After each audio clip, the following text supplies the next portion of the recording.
लक्ष्मी निवास मालिकेच्या येणाऱ्या उद्याच्या भागामध्ये आपल्याला असं बघायला मिळतंय की आता संतोषने जयंतला स्वतःशीच बोलताना बघितलेलं असतं. जयंत स्वतःच बोलत असतो, रडत असतो आणि हात जोडून माफी सुद्धा मागत असतो. हे जेव्हा संतोष पाहतोय तेव्हा संतोष प्रचंड घाबरलेला असतो. तो म्हणतो की हा जयंत काहीतरी विचित्र आणि विक्षिप्त वागत आहे. हा स्वतःशीच कोणाशी बोलत आहे आणि हा वेड्यासारखं कशामुळे करत आहे. आपण आता इथून लवकरात लवकर निघून गेलं पाहिजे असं म्हणून संतोष पटकन जेवू लागतो. जयंत त्याला विचारतो की संतोष दादा, तुम्ही माझ्या अगोदर कसं काय जेवायला बसलेला आहात?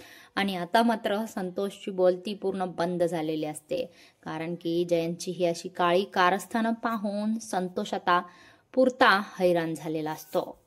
इकडे आता ललिताने जान्हवीला घरात ठेवण्यास नकार दिलेला असतो. ती म्हणते की आता आपल्या विश्वाचं लग्न होणार आहे, तिला सुद्धा या घरामध्ये ऑकवर्ड वाटेल, त्याच्यामुळं आपण ह्या मुलीची व्यवस्था आपल्या गॅरेजमध्ये करून टाकूया.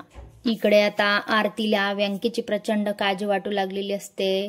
तिने व्यंकीला पोलीस स्टेशनमध्ये पाहिलेलं असतं. ती आता धावत पळत अधिराजकडे येते आणि त्याला मदत मागते. ती म्हणते की माझ्या व्यंकीला त्या प्रकाशने फसवून पोलीस स्टेशनमध्ये अडकून ठेवलेलं आहे आणि माझ्या व्यंकीला तुम्हीच सोडू शकता. दादा, मला काहीतरी मदत करा. इकडे अधिराज म्हणतो की आता सिद्धूला जर हे कळालं की व्यंकीला बाबांनीच पोलीस स्टेशनमध्ये ठेवलेलं आहे तर सिद्धू आपलं काहीतरी नक्कीच बरे वाईट करेल.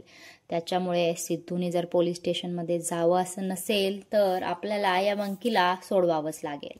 इकडे आता संतोष धावत पळत लक्ष्मी आणि निवासला जयंतचं हे काळं कारस्थान सांगणार आहे आणि जयंतचे सगळे कारनामे आता लक्ष्मी आणि निवास समोर उघड होणार आहेत.